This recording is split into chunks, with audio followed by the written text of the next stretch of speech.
Hey, this is Candace, and we wanted to go over for anyone that might have had questions or how to submit a maintenance request through Property Meld. First, to submit a maintenance request, you'll need to accept an email that we'll send to you from Property Meld that will say, confirm your account. In that email, you will also see a video on how Property Meld is used, and you'll want to click on that below if you want to watch that for more information. Once you're in Property Meld, you'll want to click Accept Invitation. Once you accept the invitation, you can confirm your telephone number so that you can receive text messages regarding any maintenance requests that are going on so that we can have these quickly resolved. Once you're in Property Meld, you'll see your page, and at the top right corner, you'll see a blue plus button that says New Meld.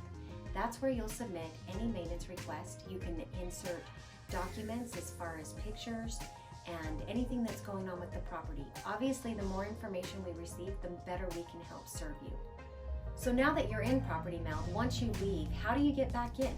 So below we've attached how to get in, and all you need to do is to save Property Meld. When you're on the website, you're going to save that to your home screen. There are instructions for both an Android and an Apple below. Once it's on your home screen, then you'll be able to click on it. It'll automatically pull up to your tenant page. You click onto that and it'll take you right into your new melds. If you do have an emergency and it is after hours, you can call 888-510-6027. Thank you and have a great day.